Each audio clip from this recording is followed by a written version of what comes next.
ప్రభువైన యేసుక్రీస్తు నామములో మరొకసారి శుభములు. ఈ సమయంలో మనము సంఘము ఎత్తబడుట అనే పాఠాన్ని నేర్చుకున్నాం. సంఘము ఎత్తబడుట, రాప్చర్ ఆఫ్ ద చర్చ్.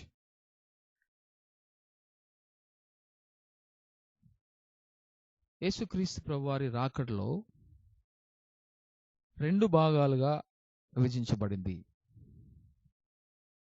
పరిశుద్ధ గ్రంథములో ఆయన ప్రత్యక్షత అని చెప్పబడిన ప్రతిసారి ఆయన మధ్యాకాశంలో ప్రత్యక్షమయ్యే సంగతిని తెలియజేస్తుంది. ఇక ఆయన రాకడన్న ప్రతిసారి ఆయన ఎలాగూ వెళ్ళారో అలాగే తిరిగి ఎక్కడి నుంచి వెళ్ళారో అక్కడికి రావడం. అపోస్తల కార్యాల గ్రంథం 1వ అధ్యాయంలో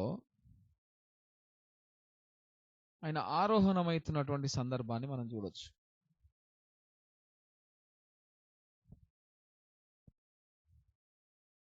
ఒకటో అధ్యాయం 11వ వచనం. గలిలయ మనుషులారా, మీరెందుకు నిలిచి ఆకాశం వైపు చూచుచున్నారు? మీ యొద్ద నుండి పరలోకమునకు చేర్చుకొనబడిన ఈ యేసే ఏ రీతిగా పరలోకమునకు వెళ్ళుట మీరు చూచితిరో ఆ రీతిగానే ఆయన తిరిగి వచ్చునని వారితో చెప్పాను. చూడండి, ఇక్కడ 8వ వచనాన్ని మనం గమనిస్తే, ఆయనను పరిశుద్ధాత్మ మీ మీదికి వచ్చినప్పుడు మీరు శక్తి నొందెదరు గనుక మీరు యెరూషలేములోను యూదయ సమరయ దేశములంతటను భూదిగంతముల వరకును నాకు సాక్షులయ్యుందురని వారితో చెప్పాను. ఈ మాటలు చెప్పి వారు చూచుచుండగా ఆయన ఆరోహణమాయెను. వారు చూచుచుండగానే యేసుక్రీస్తు ప్రభువారు అక్కడ దాదాపు 500 మంది అక్కడ ఉన్నారు. వారందరూ చూస్తుండగా ఆరోహణం అయిపోయారు ఆయన. అప్పుడు వారి కళ్ళకు కనబడకుండా ఒక మేఘము ఆయనను కొనిపోయెను. చూడండి, యేసు ప్రభువారిని ఏం కొనిపోయిందండి? మేఘం. ఆయన వెలుచుండగా వారు ఆకాశం వైపు తేరి చూచుచుండిరి. ఇదిగో తెల్లని వస్త్రములు ధరించుకున్న 2 మనుషులు వారి యొద్ద నిలిచి. యేసు ప్రభువారు ఎలా వెళ్ళారో, మీ యొద్ద నుండి పరలోకమునకు చేర్చుకోబడిన ఈ యేసే ఏ రీతిగా పరలోకమునకు వెళ్ళడం మీరు చూచితిరో ఆ రీతిగానే ఆయన తిరిగి వచ్చినని వారితో చెప్పారు. ఇది లిటరల్ గా ఈ లోకానికి ప్రభువారు ఎక్కడి నుంచి వెళ్ళారో అక్కడికే ఆయన తిరిగి వస్తారు. కానీ దానికి ముందు ఒక సంఘటన జరగాలి. అదేంటంటే సంఘం ఎత్తబడడం. తెస్సలోనికలు రాసిన పత్రిక 4వ అధ్యాయము, 1 తెస్సలోనిక పత్రిక 4వ అధ్యాయము 16-17 వచనాలను కనుక మనం చూస్తే, ఆర్భాటముతోనూ ప్రధాన దూత శబ్దంతోనూ దేవుని బూరతోనూ పరలోకము నుండి ప్రభువు దిగివచ్చును. చూడండి, ఆర్భాటం వచ్చేదెవరు? బాలుడుగా రావట్లేదు ఆయన. ఇప్పుడు రాజులకు రాజు, ప్రభువులకు ప్రభు వస్తున్నప్పుడు ఆర్భాటము జరుగుతుంది పరలోకంలో. ప్రధాన దూత శబ్దము, దేవుని బూర, ట్రంపెట్స్ అలా మోగుతుండగా పరలోకం నుండి ప్రభు దిగి వచ్చును. క్రీస్తునందుండి మృతులైన వారు మొదట లేతురు. దానికంటే ముందు పౌలు భక్తుడు తెస్సలోనిక సంఘానికి ఒక డౌట్ ఉండేది. ప్రభు ఇప్పుడు వస్తే మరి మేము తీసుకుపోబడతాము, మరి చనిపోయిన వారి సంగతి ఏంది? ఒకవేళ ప్రభు రాకముందే మేము చనిపోతే మేమెట్లా? చనిపోయిన వారి గురించి ఏంది అంటే ఆయన చెప్తున్న, నిరీక్షణ ఇతరుల వల్లే మీరు దుఃఖపడకుండా నిమిత్తము నిద్రించుచున్న వారిని గురించి మీకు తెలియకుండా నాకు ఇష్టం లేదు. యేసు మృతి పొంది తిరిగి లేచినని మనం నమ్మిన ఎడల అదే ప్రకారముగా క్రీస్తునందు నిద్రించిన వారిని దేవుడు ఆయనతో కూడా వెంటబెట్టుకొని వచ్చును. ప్రభువారు రాబోతున్నారు. వస్తూ వస్తూ ఒక అద్భుతమైన కార్యం జరగబోతుంది. ఏంటంటే క్రీస్తునందుండి మృతులైన వారిని వెంటబెట్టుకొని వస్తాడు. అనగా నీ యొక్క నా యొక్క కుటుంబ సభ్యులు, పితరులు, యేసునందు విశ్వాసం ఉంచినటువంటి వారు. చెప్పబడుతుంది యేసు మృతి పొంది తిరిగి లేచెనని మనము నమ్మినేడలా.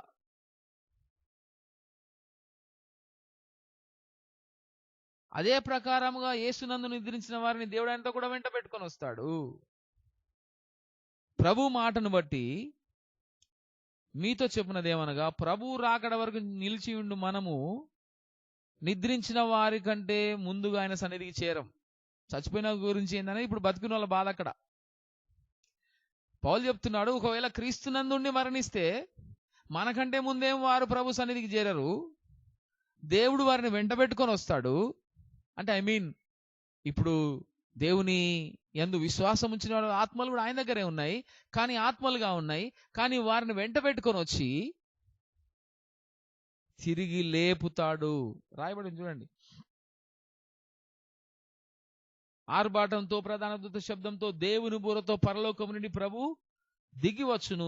క్రీస్తునందుండి మృతులైన వారు మొదట లేచెదరు. వారి ఆత్మలు తిరిగి వారి సమాధుల్లో ఉన్నటువంటి ఆ శరీరమును, ఆ లయమైపోయి కుళ్ళిపోయి ఎముకలుగా మిగిలినటువంటి ఆ శరీరాలను తిరిగి పొందుకుంటారు. అలాగే కాదు, మహిమ శరీరాలతో, అక్షయమైన శరీరాలు ధరిస్తారు. మర్త్యమైనది ఆమర్త్యమును ధరించుకుంటది.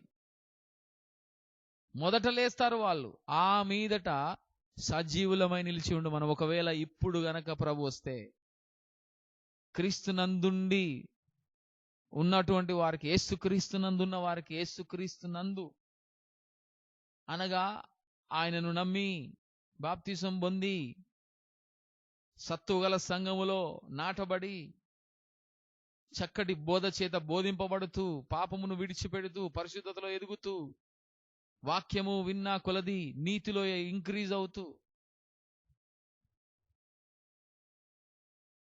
నువ్వు ఉన్నావనుకోండి, సజీవులుగా ఉన్నావు అనుకోండి, వారి గురించి చెప్పబడుతుంది. సజీవులమై నిలిచిండు మనము అంటే అక్కడ ఉన్నటువంటి సంఘంతో పౌలు గారు మాట్లాడుతున్నారు. మనము వారితో కూడా అంటే మొదట వారు లేస్తారు, ఆ మీదట మనము కూడా ప్రభువును ఎదుర్కోవడానికి.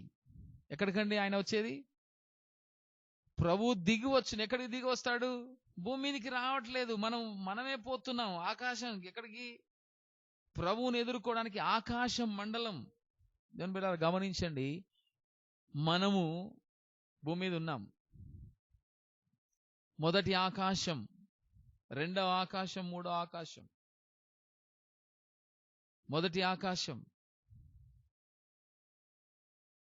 మన మీద ఉన్నటువంటి అట్మాస్ఫియర్, దాంట్లో దురాత్మ సమూహములు ఉన్నాయి. ఆకాశ మండలం అందున దురాత్మ సమూహములు. రెండవ ఆకాశం పరదేశు, మూడవ ఆకాశం పరలోకం. చూడండి, దేవుడు చెప్తున్నాడు ఆకాశం మండలం మీదికి అనగా దురాత్మల మండలం మీదికి వస్తాడు దేవుడు. సజీవులమై నిలిచిండు మనము, చనిపోయి తిరిగి లేచిన వారు ఏకముగా కలిసి ప్రభువుని ఎదుర్కోవడానికి ఆకాశ మండలం మీదకి మేఘముల మీద కొనిపోబడతాం. అక్కడ కూడా ఎవరు కొనిపోయారు యేసు ప్రభుని? ఒక మేఘం ఆయనను కొనిపోయింది. యేసు ప్రభు వారు ఈ లోకాన్ని నుండి ఆరోహణం అవుతున్నప్పుడు ఒక మేఘము వచ్చి ఆయనను కొనిపోయింది. మనల్ని కూడా ఏం కొనిపోవడానికి వస్తుంది? మేఘములు వస్తాయి, కొనిపోబడదాము కాగా. ఇక అక్కడి నుంచి కాగా సదాకాలం, మనము సదాకాలం ప్రభుతో కూడా ఉండు. చూడండి దేవుని బిడ్డలారా, ఎంత నిరీక్షణ! కొనిపోబడుదుము అనేది ఒక అద్భుతమైన మాట. ఈ కొనిపోబడుదుము అనే మాటే క్యాచింగ్ అవే, కాటప్ అనే లాటిన్ పదము నుండి రాప్చర్ అనే పదం వచ్చింది. రాప్చర్ ఎక్కడ ఉందండి అంటారు బైబిల్లో. బైబిల్లో రాప్చర్ అని రాయబడలేదు, కానీ కొనిపోబడుదుము అని రాయబడింది. కొనిపోబడుదుము అనగా క్యాచింగ్ అవే, కాటప్. మనల్ని పట్టుకుపోతారు ఎవరు? పరిశుద్ధాత్ముడు. పరిశుద్ధాత్ములను తీసుకెళ్తారు. రాప్చర్ అనే పదము కాటప్ అనే లాటిన్ పదం నుంచి వచ్చింది.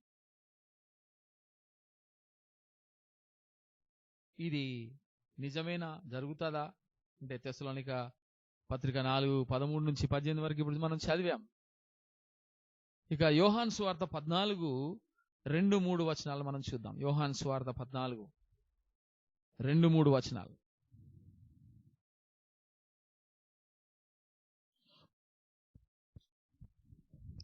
మీ హృదయములను కలవరపడనీయకుడి, దేవుని యందు విశ్వాసముంచుచున్నారు, నా యందును విశ్వాసముంచుడి. నా తండ్రి ఇంట అనేక నివాసములు కలవు. లేని ఎడల మీతో చెప్పుదును, మీకు స్థలము సిద్ధపరచ వెలుచున్నాను. నేను వెళ్ళి మీకు స్థలము సిద్ధపరచిన ఎడల నేనుండు స్థలములో మీరును ఉండులాగన మరలా వచ్చి నా యొద్ద నుండకు మిమ్మును తీసుకొని పోవుదును.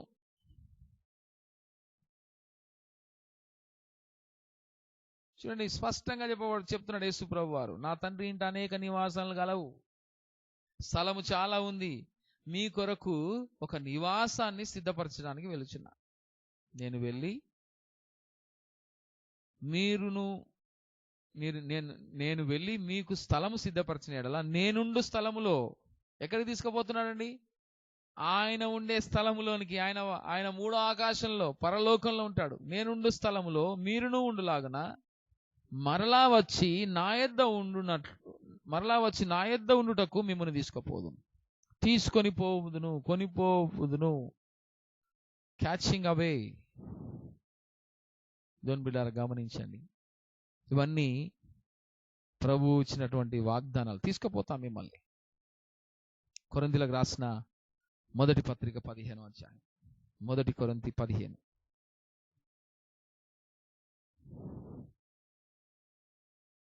పౌలు గారు ఒక అద్భుతమైన సంగతులు రాస్తున్నారు ఈ అధ్యాయంలో. 51-53. ఇదిగో మీకు ఒక మర్మము తెలుపుచున్నాను, మనమందరము నిద్రించము గాని నిమిషములో రెప్పపాటున కడబూరం రోగగానే మనమందరము మార్పు పొందుదుము. ఏమంటున్నాడండి? మర్మం ఇది. It's a mystery. How it is possible అంటే ఇట్స్ ఎ మిస్టరీ. మనమందరం నిద్రించడం అంటే చనిపోం. నిద్రించము గాని నిమిషములో రెప్పపాటున కడబూరం రోగగానే మనమందరము మార్పు పొందుదుము. ఏం జరుగుతుందండి?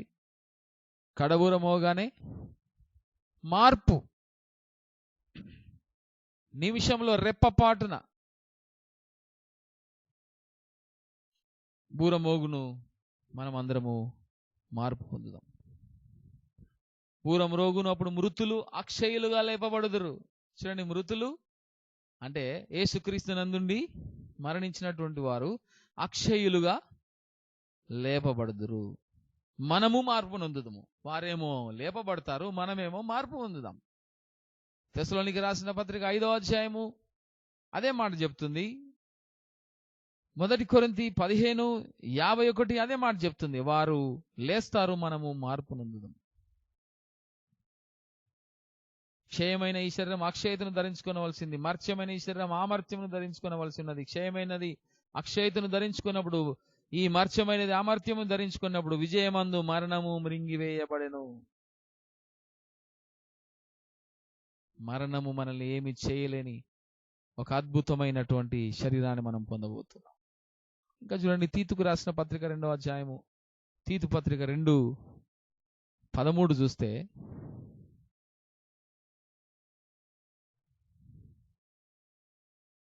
తీతు 2:13,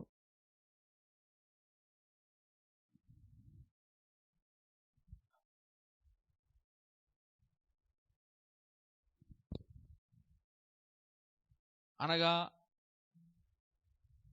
11 నుంచి చదువుదాం. 2:11 నుంచి. ఏలైనగా సమస్త మనుషులకు రక్షణకరమైన దేవుని కృప ప్రత్యక్షమై మనము భక్తిహీనతను ఇహలోక సంబంధమైన దురాశలను విసర్జించి శుభప్రదమైన నిరీక్షణ నిమిత్తము, అనగా మన మహాదేవుడును మన రక్షకుడైన యేసుక్రీస్తు యొక్క మహిమ ప్రత్యక్షత కొరకు ఎదురు చూచుచు ఈ లోకములో స్వస్థ బుద్ధితోనూ నీతితోనూ భక్తితోనూ బ్రతుకుచుండవలనని మనకు బోధించుచున్నది. చూడండి, ఇక్కడ 12వ వచనంలో శుభప్రదమైన నిరీక్షణ. క్రైస్తవుడికి ఒక నిరీక్షణ ఉంది. ఏంటా నిరీక్షణ అంటే, నేను మరణించినను, నా ప్రభు చెప్పాడు, నా యందు విశ్వాసం ఉంచిన వాడు ఎన్నడూ మరణించడు, మరణించినను జీవిస్తాడు. చూడండి, ఇది మన నిరీక్షణ. ఏమైపోతామంటే, నేను వచ్చే జన్మలో కుక్కగానో నక్కగానో పిట్టగానో పుట్టను. నేను ఇక్కడ కన్ను మూసిన మరుక్షణము నా ప్రియుడు యేసుని సన్నిధిలో నేను కన్ను తెరుస్తా. నిత్యత్వం అంతా, సదాకాలం అంతా ఆయనతో ఉంటాను నేను. ఇది నా నిరీక్షణ. ఈ శుభప్రదమైన నిరీక్షణ నిమిత్తం అనగా మహాదేవుడు, ఎవరండి? యేసు ప్రభు. మహాదేవుడు మన రక్షకుడైన యేసుక్రీస్తు యొక్క మహిమ ప్రత్యక్షత. ప్రత్యక్షత అనగా అపియరెన్స్. ప్రత్యక్షత అంటే ఆయనను మనం చూడగలం. మహిమలో ఆయనను చూడగలం. మహిమ ప్రత్యక్షత కొరకు ఎదురు చూస్తూ ఈ లోకంలో ఆయన కొరకు ఎదురు చూస్తూ స్వస్థ బుద్ధితోనూ నీతితోనూ భక్తితోనూ, ఏం బుద్ధి? స్వస్థ బుద్ధి, మంచి బుద్ధి, నీతి భక్తితో బ్రతుకుచుండవలనని మనకు బోధిస్తుంది. దేవుని బిడ్డలారా, చూడండి, క్రైస్తవుడు శుభప్రదమైన నిరీక్షణ కలిగిన వాడు, మహాదేవుడు మన రక్షకుడైన యేసుక్రీస్తు యొక్క రాకడ కొరకు, ప్రత్యక్షత కొరకు ఎదురు చూస్తూ ఈ లోకంలో స్వస్థ బుద్ధి నీతి భక్తితో బ్రతుకుచుండాలి. ఇది తీతు పత్రిక మనకు తెలియజేస్తుంది. ఇంకా చూడండి, రాప్చర్ గురించి బైబిల్ పండితులు ఏమి సెలవిస్తున్నారు. 3 రకాలుగా ఈ రాప్చర్ గురించినటువంటి థియరీస్ ఉన్నాయి. ప్రీ ట్రిబులేషన్ రాప్చర్ అంటే శ్రమలకు ముందు సంఘము ఎత్తబడుట. మొట్టమొదటిది శ్రమలకు ముందు సంఘం ఎత్తబడడం. రెండవది శ్రమల మధ్యలో సంఘం ఎత్తబడడం. మూడవది శ్రమల చివరిలో లేదా శ్రమల తరువాత సంఘం ఎత్తబడడం. ఈ 3 విశ్లేషణలకి వారు తమ వాక్య భాగాల్ని చూపిస్తున్నారు. ఇలా కాదండి, ఇలాగండి, అలా కాదండి, ఇలా అండి. శ్రమల్లో సంఘం ఉంటది, శ్రమల గుండా వెళ్ళాల్సిందే. కొంతమంది శ్రమల్లో ఉండదు, మొత్తం శ్రమల్లో ఉండదు, శ్రమల మధ్యలో తీసుకెళ్తాడు. ఇలా 3 థియరీస్ ఉన్నాయి. కానీ సంఘము శ్రమలకు ముందే ఎత్తబడుతుందని ఎక్కువ మంది నమ్ముతున్నారు. సంఘము శ్రమల్లో ఉండదు అని నమ్మేవారిలో నేను ఒకరిని. ఎందుకనగా కొన్ని వచనాలను నేను మీ ముందు ఉంచుతాను.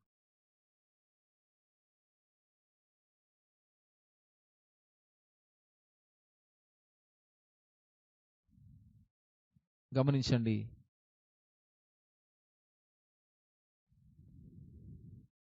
తెస్సలోనికీయులకు రాసిన పత్రిక, మొదటి తెస్సలోనిక రాసిన పత్రిక 5వ అధ్యాయము 9వ వచనం. ఎందుకనగా మన ప్రభువైన యేసుక్రీస్తు ద్వారా రక్షణ పొందుటకే దేవుడు మనల్ని నియమించెను గాని ఉగ్రత పాలగుటకు నియమింపలేదు. ఏమంటుందండి దేవుని వాక్యం? యేసుక్రీస్తు ద్వారా ఎందుకు రక్షించబడ్డాం మనం? రక్షణ పొందడానికి. ఉగ్రత పాలగుటకు దేవుడు, శ్రమలు వేరు, ఉగ్రత వేరు. ఈ లోకంలో శ్రమలు ఉన్నాయి మనకి, రోజు శ్రమే. క్రైస్తవ జీవితమే శ్రమ.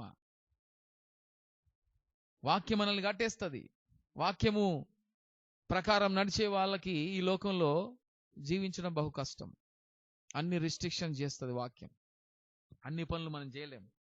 అందరూ మాట్లాడినట్టు మనం మాట్లాడలేం. అందరూ చూసినట్టు మనం చూడలేం. అలా ఉండడం శ్రమ తీసుకొని వస్తుంది. కొన్ని నో అని చెప్పాలి. అవతల వారికి అది ఇష్టం ఉండదు, హింసిస్తారు. ఆఫీసులో పని చేస్తున్నప్పుడు, వ్యాపారం చేస్తున్నప్పుడు అనేకమైన వాక్యాలు మనకి అడ్డం వస్తుంటాయి. మనం లోబడుతున్నప్పుడు, ఆ వాక్యాలకి విధేయిస్తున్నప్పుడు ఈ లోకం మనల్ని హింసిస్తుంది. కానీ ఇక్కడ ఉగ్రత రాబోతుంది. ఉగ్రత పాలగడానికి దేవుడు మనల్ని నియమించలేదు. రక్షణ పొందుటకే దేవుడు మనల్ని నియమించాడు. నియమించడం అంటే ఆ రక్షణే నీ పనికి, ఉగ్రత లేదు, నియమింపలేదు అని రాయబడి ఉంది.